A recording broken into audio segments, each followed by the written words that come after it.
छात्रों, आज हम पुनः तुलसीदास द्वारा रचित रामचरितमानस के अयोध्या कांड की प्रस्तुत काव्य पंक्तियों को लेकर उपस्थित हुए हैं।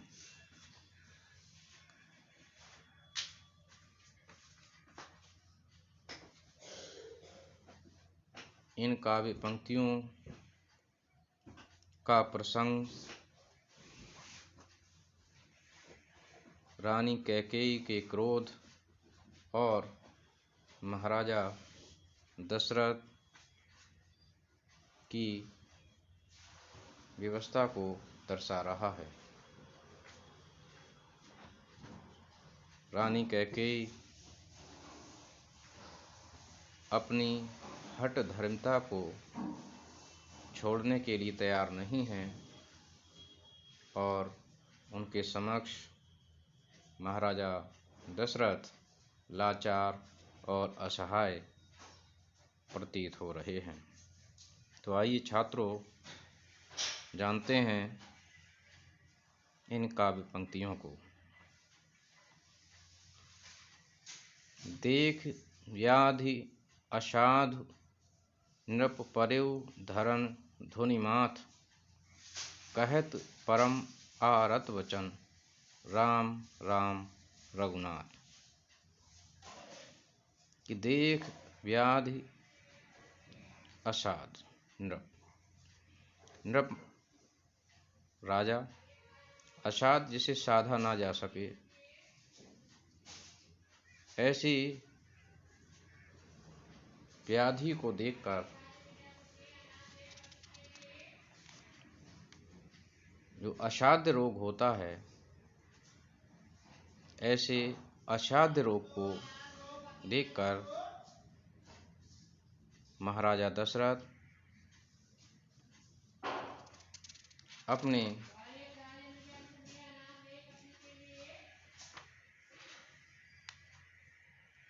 सिर को पकड़ लेते हैं और परेउ धरन धुनिमाथ और धरती पर गिर जाते हैं। कहत परम आरत बचन राम राम रघुनाथ।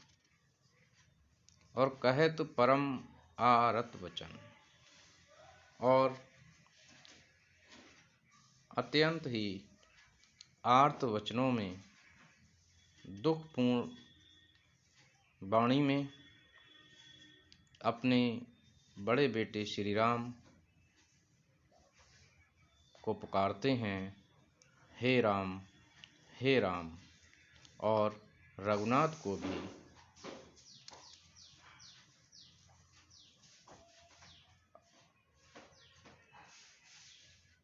अत्यंत इस करुण वाणी में बार बार पुकारते हैं।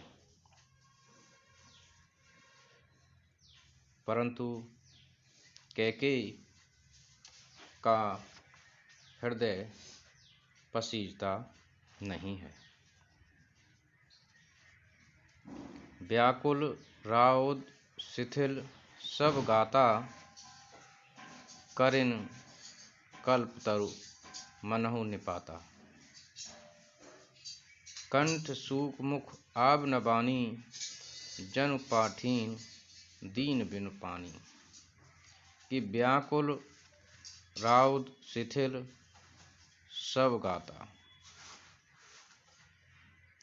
कि राजा अत्यंत व्याकुल हो गए हैं, शिथिल सब गाता, और उनका संपूर्ण शरीर शिथिल हो गया है।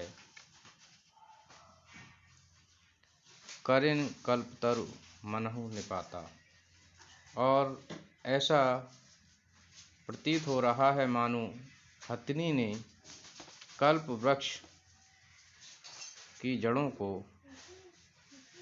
उखाड़ दिया हो। करनि कल्पतरु मनहु निपाता, अर्थात उसको पत्तों से हीन कर दिया हो, नष्ट कर दिया। कंठ सूख मुख आब न बानी, जनु पाठीन दीन बिन पानी। और उनका कंठ गला सूख गया है, मुख आब न बानी, और उनके मुख से कोई वाणी भी नहीं निकल पा रही है। वे अचेत अवस्था में हो गए हैं। जनु पाठीन दीन बिन पानी। राजा दशरथ की दशा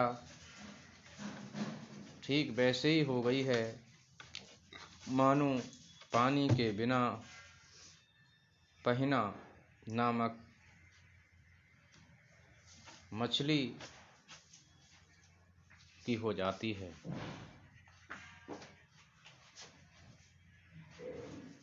पुनि कह कटु कठोर कैकेयी, मानहु धाय महु माहुर देई। और उनकी ये दयनीय दशा पर कैकेयी को बिल्कुल भी दुख नहीं होता। और पुनि कह कटु कठोर कैकेयी, और कैकेयी फिर से कड़ुए और कठोर वचन बोलती है। ऐसा लग रहा है जैसे मानो घावों पर नमक छिड़क रही हो। जो अंतहु अस करतब रहेउ, मांग मांग तुम केह बल कयो।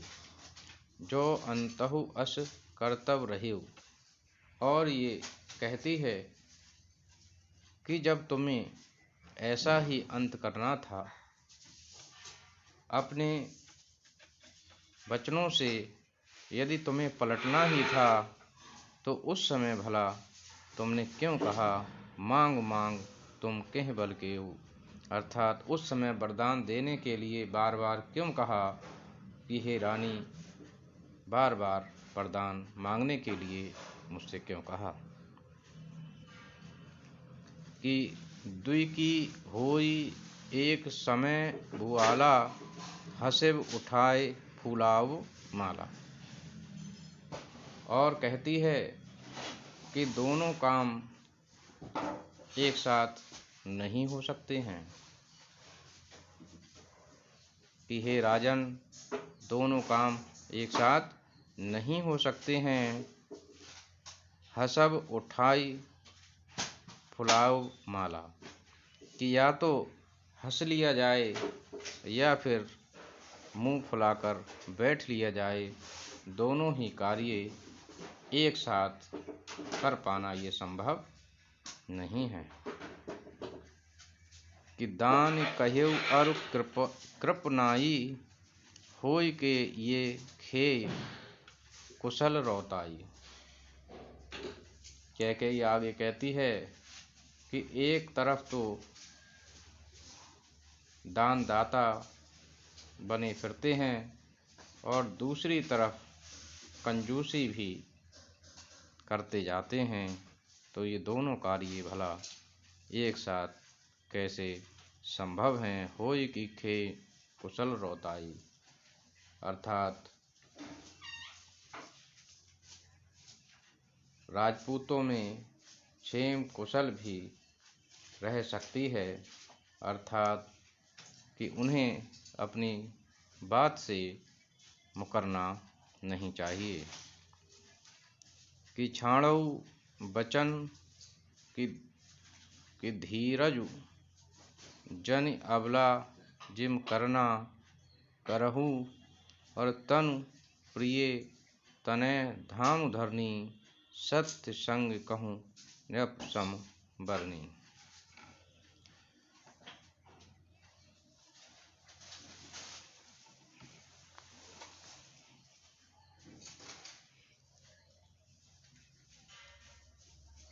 कैकेयी आगे दशरथ से कहती है कि या तो वचन ही छोड़ दो या धैर्य धारण करो।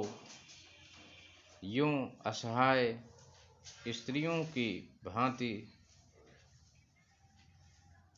रोना पीटना आपको शोभा नहीं देता कि छाणौ बचन की धीरज जन अवलाजिम करुणा करम। कि अर्थात या तो आप अपने वचन से मुकर जाइए या फिर धीरज धारण कीजिए, धैर्य धारण कीजिए और इस प्रकार अबला की भांति करुणा में डूब जाना आपको शोभा नहीं देता। तनु प्रिय तनय थाम धरनी सत्य संग कहूँ नपुसम बरनी। कि सत्यवती के लिए तो शरीर, स्त्री, पुत्र, घर, धन और पृथ्वी सभी कुछ तिनके के समान ही होते हैं। वह इन सब चीज़ों से बिल्कुल भी मोह नहीं करती है। कि तनु प्रिय तनय धाम धरनी सत्य संग कहूँ नृपसम बरनी। कि जो सती स्त्रियां होती हैं उनके लिए तो शरीर, स्त्री, पुत्र, घर, धन, पृथ्वी सभी कुछ तिनके के समान बेकार होती है, उनके लिए इनका कोई भी महत्व नहीं होता। तो आप एक सत्यवती स्त्री की भांति और राजपूतों की भांति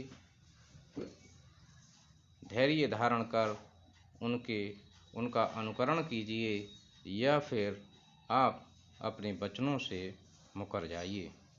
इस प्रकार से इन पंक्तियों में कैकेयी एक उपदेशक के रूप में यहाँ प्रस्तुत हुई है और राजा दशरथ को धैर्य धारण करने के लिए कह रही है और उनको अपने वचनों को पूरा करने के लिए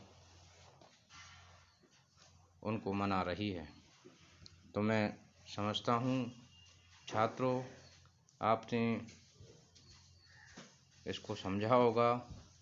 धन्यवाद।